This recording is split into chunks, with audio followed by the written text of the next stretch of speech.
On the holiday of Simchat Torah, we read the very end of the Torah, and then we start the Torah again from the beginning. But we also read the beginning of Sefer Yehoshua, which is the natural continuation of the story of Bnei Israel. So, in this video, I invite you to join me as tonight, after sundown, I will join thousands of other Jews on a pilgrimage to the final resting place of Yehoshua ben Nun.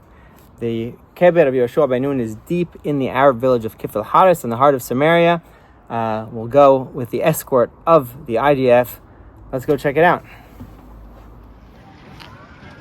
Shalom, welcome here, walking through the streets of Kifl Haris. But once upon a time, this place in the Tanakh was called Timnat Heres, and it was the city that Yehoshua ben Nun settled in, and it's where he was buried. We're going now to visit Keber Yehoshua ben Nun.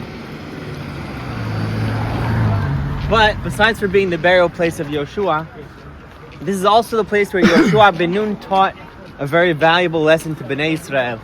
Because it's here where he finally said, okay, my job is done. I'm done leading and dividing the land. Now I'm handing over the reins to you, to Bnei Israel. Why do I say that?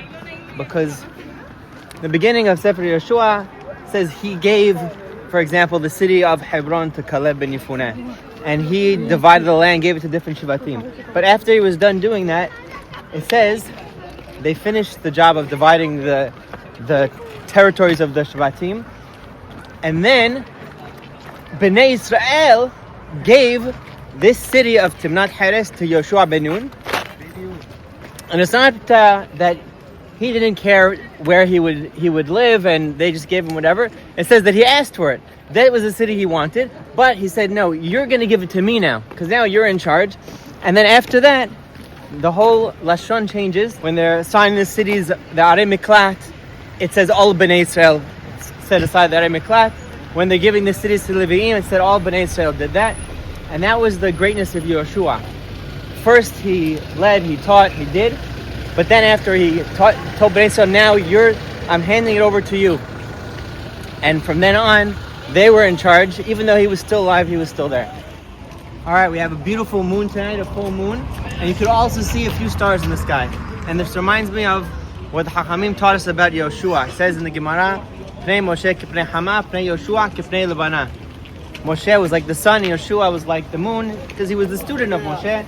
He reflected the light of the sun. But there's something more to it. Because what's special about the moon? The beginning of the month, the moon rises right after sunset. You have the moon in the sky, and then it sets, and you just have the stars. But towards the end of the month, it's first the stars that come out, and then it's only at the end of the night that the moon comes up, and that's how Yehoshua taught. First, he was the leader, he was the one lighting up the night, but towards the end of his life, when he handed it over to Bnei Israel, he said, now it's time for the Kochavim to shine. And that's why at the end of his life, he didn't appoint a successor, another leader. Rather, he let Bnei Israel be the leaders, let every person, every individual shine. And then after Yehoshua is the period of the Shofatim, when you had different stars shining from different Shvatim. And that's the way Yehoshua wanted to be, and that's how he led.